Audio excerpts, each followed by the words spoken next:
Madam, ये पागलपन है। आप उस दरोगा को नहीं जानती वो कैसा है।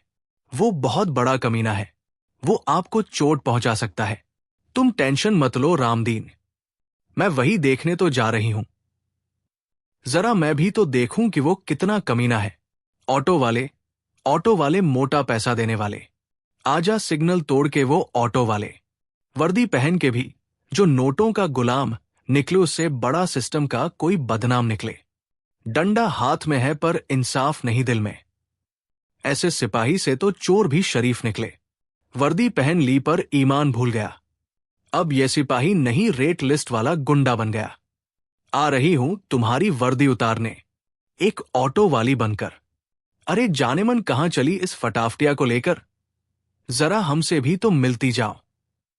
बड़ी हसीन लग रही हो। जबान संभल के बात करो दरोगा, नहीं तो तुम्हारी जबान खींच लूंगी। तुमको पता नहीं है मैं कौन हूं। एक ऑटो वाली होके मुझसे ऊंची आवाज में बात कर रही है। राणा प्रताप सिंह से तेरी इतनी हिम्मत। हवलदार उठा के भर गाड़ी में इस साली को। आज बताता हूं मैं क्या चीज हूं। सुबह के ठीक 5 बजे थे। शहर अभी पूरी तरह जागा नहीं था, बस धीरे धीरे आंखें खोल रहा था। कहीं दूर किसी मंदिर से आरती की हल्की सी आवाज आ रही थी और सड़कों पर दूध की गाड़ियां चलने लगी थी। सिविल लाइंस के सरकारी बंगले में एसपी नेहा शर्मा अपने ड्रेसिंग टेबल के सामने बैठी थी। रोज की तरह आज भी सुबह थी, लेकिन आज कुछ अलग था। आज उन्होंने अपनी कड़क चमकती खाकी वर्दी नहीं निकाली थी। टेबल पर पड़ी थी एक पुरानी लाल रंग की सलवार कमीज, साथ में एक घिसा पीटा दुपट्टा और प्लास्टिक की सस्ती चप्पलें। नेहा ने आईने में खुद को देखा। आंखें वही थी, तेज और पैनी, जिनसे बड़े बड़े अपराधी भी नजर नहीं मिला पाते। बालों में सस्ता सा चमेली का तेल लगाया और उन्हें कसकर बांध लिया। पीछे उनका भरोसेमंद हवलदार रामदीन खड़ा था। वो अपनी टोपी बार बार हाथ में घुमा रहा था। साफ दिख रहा था कि वो घबराया हुआ है। डरते डरते बोला, मैडम क्या ये सब जरूरी है? आप बस हुक्म दीजिए, उस नाके के सारे पुलिस वालों को लाइन हाजिर कर देंगे। आप खुद क्यों जा रही है? नेहा पलटी। अब उनके चेहरे पर एसपी वाली सख्ती नहीं थी, बल्कि एक अजीब सी शांति थी। उन्होंने अपनी कलाई से महंगी घड़ी उतारी और टेबल पर रख दी। ढीले से बोली, रामदीन, गंदगी साफ करनी हो तो खुद कीचड़ में उतरना पड़ता है। अगर मैं वर्दी में वहां गई तो सब कुछ ठीक दिखेगा, सब सुधर जाएंगे। लेकिन सिर्फ 10 मिनट के लिए मुझे यह देखना है कि बिना वर्दी के एक आम इंसान के साथ क्या होता है। उन्होंने सस्ती चप्पलें पहन ली। पैरों को अजीब लगा। आदत तो भारी पुलिस बूच की थी। फिर एक पुराना सा गंदा झोला कंधे पर डाल लिया। नेहा ने कहा, अगले 4 घंटे के लिए मैं एसपी नेहा शर्मा नहीं हूं। मैं हूं सुनीता, 3 बच्चों की मां, जिसका पति शराबी है और जो घर चलाने के लिए रिक्शा चलाती है। समझे? रामदीन ने भारी मन से सिर हिलाया। जी मैडम, बैकअप टीम तैयार रहेगी। उसने इशारे से अपने कान की तरफ बताया।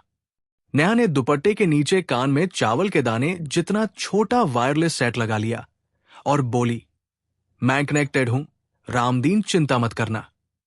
बस ध्यान रखना कोई मुझे सैल्यूट ना ठोक दे। इतना कहकर नेहा शर्मा, जो अब सुनीता थी, बंगले के पिछले दरवाजे से बाहर निकल गई।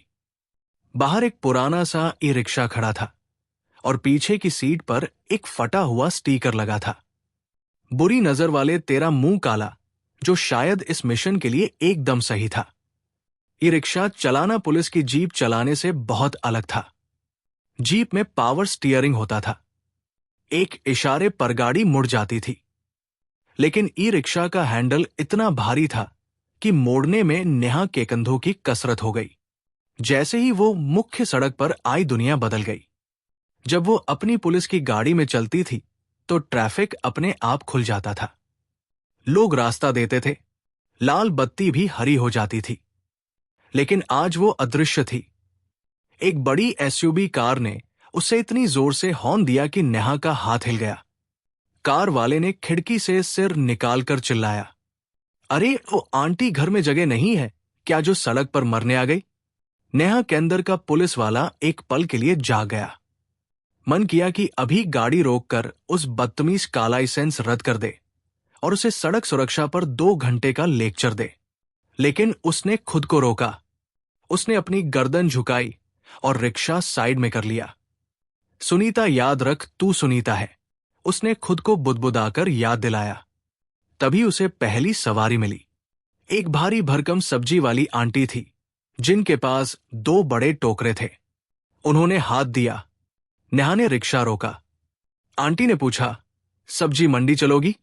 साथ ही पान चबाते हुए रिक्शे को ऐसे देखा जैसे उसे खरीद रही हो। जी बैठिए, नेहा ने आवाज को थोड़ा दबाकर कहा। आंटी ने टोकरा चढ़ाते हुए पूछा, पैसे कितने लोगी? जो सही लगे दे देना माँ जी। नेहा ने सोचा कि गरीब औरत का रोल ऐसे ही प्ले करना चाहिए, लेकिन आंटी तो पक्की खिलाड़ी थी। अरे सही क्या होता है? 20 रुपए दूंगी। चलना है तो बोल। नेहा हैरान रह गई। यहां से मंडी कम से कम 3 किमी थी। 20 रुपए माजी बैटरी का खर्चा भी नहीं निकलेगा। 40 तो दीजिए। छल छल, ज्यादा नाटक मत कर। नई नई आई है क्या सड़क पर? 20 ही लगते हैं। चलना है तो चल, नहीं तो वो देख पीछे वाला आ रहा है। नेहा को हंसी आ गई। जिस एसपी से बड़े बड़े गुंडे मोलभाव करने से डरते थे, आज एक सब्जी वाली उसे 20 रुपए पर धमका रही थी। ने मुस्कुराते हुए कहा, ठीक है बैठ जाओ। रास्ते भर वो सब्जी वाली फोन पर अपनी बहू की बुराई करती रही। हरे विमला क्या बताओ, महारानी 9 बजे सोकर उठती है। मैंने तो कह दिया मेरे बेटे को फंसाया है इसने। नेहा रिक्शा चलाती रही, लेकिन उसके कान खड़े थे। ये बातें, ये शिकायतें, ये आम जिंदगी, ये सब इस बड़ी एसी कमरों में बैठकर फाइलों में नहीं मिलती। उसे महसूस हुआ कि वर्दी पहनने के बाद इंसान और समाज के बीच एक दीवार बन जाती है। आज वो दीवार गिर चुकी थी। अचानक एक गड्ढा आया और रिक्शा जोर से उछला। सब्जी वाली चिल्लाए, अरे क्या चला रही है, मार डालेगी क्या? कमर तोड़ दी मेरी और धीरे चला। माफ करना माँ जी, सड़क खराब है। सब्जी वाली ने थूकते हुए कहा, सड़क खराब नहीं है, सरकार खराब है। वो नई एसपी आई है ना शहर में, क्या नाम है उसका, शर्मा वर्मा? सुना है बड़ी सख्त है, पर सड़कें तो वैसी की वैसी है। सब मिलीभगत है। नेहा को झटका लगा। अपनी ही आलोचना सुनना आसान नहीं होता। उसने मन ही मन सोचा, सिर्फ सड़कें ही नहीं, माँ जी आज पूरा सिस्टम साफ करने निकली हूं। मंडी छोड़ने के बाद नेहा शहर के उस व्यस्त चौराहे की तरफ बढ़ी, जहां की शिकायतें लगातार आ रही थी। घंटाघर चौराहा यहां का in charge sub inspector Bilal Ahmad नहीं, बल्कि राणा प्रताप सिंह था। नाम में प्रताप था, लेकिन काम में सिर्फ पाप। खुफिया रिपोर्ट थी कि राणा और उसके 2 सिपाही ई रिक्शा और ऑटो वाले से अवैध वसूली करते हैं। जो पैसा नहीं देता उसका रिक्शा सीज कर लिया जाता है या फिर उस डंडों से पीटा जाता है।